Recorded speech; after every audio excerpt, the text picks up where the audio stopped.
कि ममता बनर्जी को हम ममता बनर्जी ना कहें, क्योंकि ममता शब्द उनके हृदय में है ही नहीं है। उनको तो कुममता कह दें तो अच्छा रहेगा। मध्य प्रदेश के ग्वालियर से बड़ी खबर सामने आ रही है। आध्यात्मिक गुरु श्री रामलला सरकार के आचार्य पुरुषोत्तम दास महाराज के ग्वालियर प्रवास के दौरान उनके बड़े बयान सामने आए हैं, जिसमें उन्होंने पीएम मोदी, कांग्रेस की वापसी, ममता बनर्जी और संभल के शिव मंदिर को लेकर अपनी राय दी है।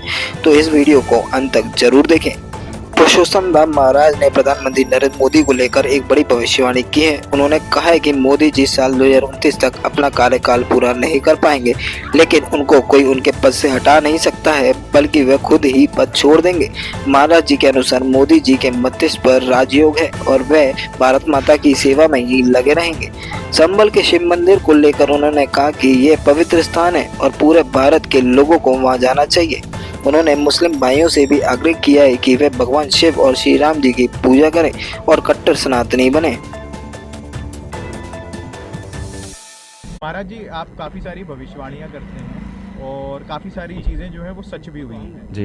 एक भविष्यवाणी सोशल मीडिया पर और हर तरफ बहुत ज़्यादा वायरल है कि देश के जो प्रधानमंत्री नरेंद्र मोदी जी हैं वो 2029 तक अपना कार्यकाल पूरा नहीं कर पाएंगे। इस पर आप? ये पूर्णतः सत्य है, इसमें कोई संदेह नहीं है, ऐसा मुझे लग रहा है। लेकिन हम लोग तो यही चाहेंगे कि सनातन पुत्र ही भारत माता के चरणों की सेवा करें, क्योंकि जो सत्य सनातन धर्म को लेके चलने वाला है वही समाज में रहना चाहिए, वही देश में रहना चाहिए, वही विश्व के उत्थान के लिए, कल्याण के लिए संकल्पित होकर रहना चाहिए, मैं चाहूँगा। लेकिन उनके भाग्य में ऐसा कुछ दिखता है, पर फिर भी हम लोग प्रयत्न करेंगे। और ऐसा भी लगता है कि अगर उनका जाना होता है तो अपनी इच्छा से जाना होगा, उनको कोई हटा नहीं सकता, क्योंकि वो पूर्णतः राजयोग उनके मस्तिष्क में लिखा हुआ है। तो वो अपने ही विचार से अगर कहीं जाते हैं तो जाएंगे, बाकी उनको कोई हटाने के लिए प्रयत्न नहीं कर सकता। पूरे भारत देश के लोग वहाँ जाना चाहेंगे और जाना चाहिए, क्योंकि सत्यता वो शंकर भगवान का ही मंदिर है।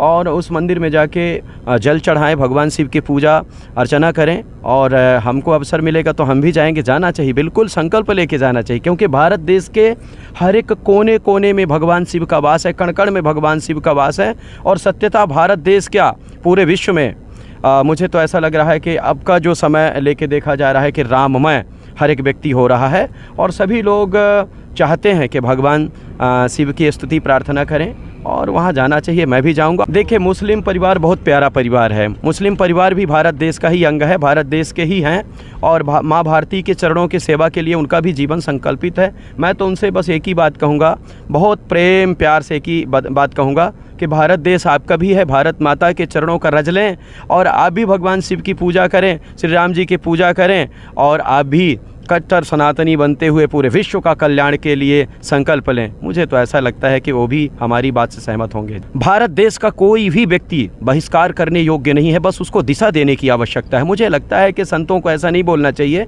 अभिमुक्तेश्वरानंद महाराज कभी कभी भाव में आके बोल देते हैं, अभी तो बहुत सम्मानित हैं, बड़े प्यारे हैं, और उनको जो अभी भार सौंपा गया उस भार को झेल नहीं पा रहे हैं। लेकिन हमें ऐसा लगता है कि कुछ दिन बाद झेल लेंगे। किसी भी व्यक्ति का बहिष्कार नहीं करना, उसको हृदय से लगाना, उसको प्यार देना है, स्नेह देना है, और सिर्फ श्रेष्ठ रास्ता के लिए संकल्पित होके बोलना है, बाकी बहिष्कार नहीं। ममता बनर्जी का लगता है कि जो ब्रह्म मस्तक है वो शून्य हो गया है, उनको थोड़ा सा कुछ चैतन्यपूर्ण दवा देने की आवश्यकता, औषधि देने की आवश्यकता है। मुझे तो ऐसा लगता है कि ममता बनर्जी को हम ममता बनर्जी ना कहें, क्योंकि ममता शब्द उनके हृदय में है ही नहीं है। उनको तो कुममता कह दें तो अच्छा रहेगा, लेकिन मेरे मुख से अच्छा नहीं लगता, क्योंकि रामलला सरकार का यहाँ नाम जुड़ा है मेरे।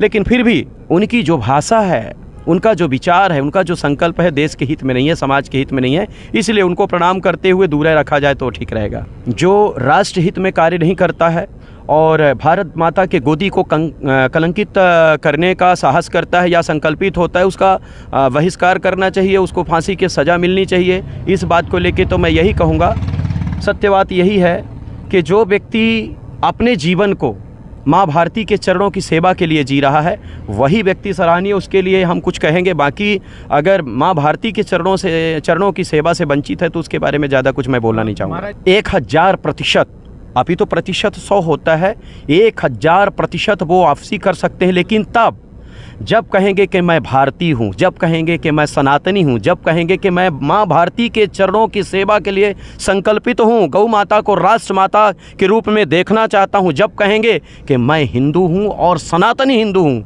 तब वो वापसी करेंगे। अगर इससे मुंह मोड़ते हैं, इससे दूर जाते हैं, तो इस जन्म में तो दिखाई नहीं देता मुझे।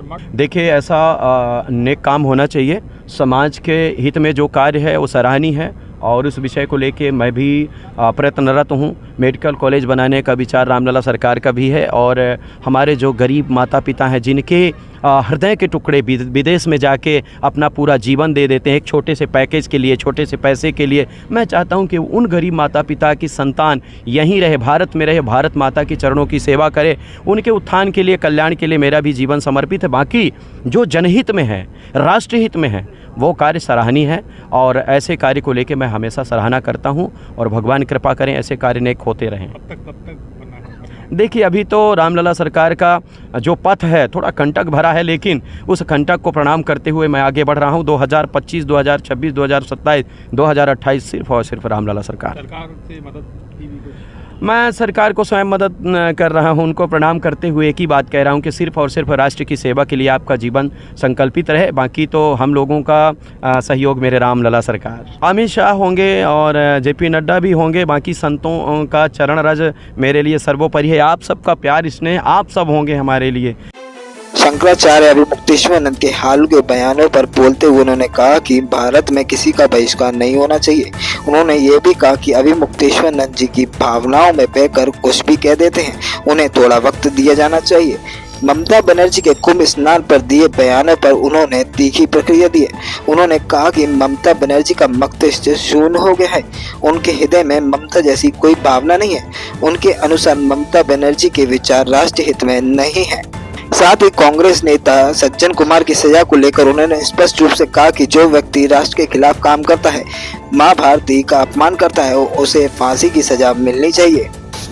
कांग्रेस सरकार की राजनीति में वापसी को लेकर उन्होंने कहा कि अगर कांग्रेस पार्टी सनातनी बनती है, हिंदू संस्कृति को अपनाती है, गौ माता को राष्ट्र माता बनाती है, तभी उनकी वापसी संभव होगी, अन्यथा इस जन्म में कांग्रेस की सत्ता में कभी वापसी नहीं हो सकती है।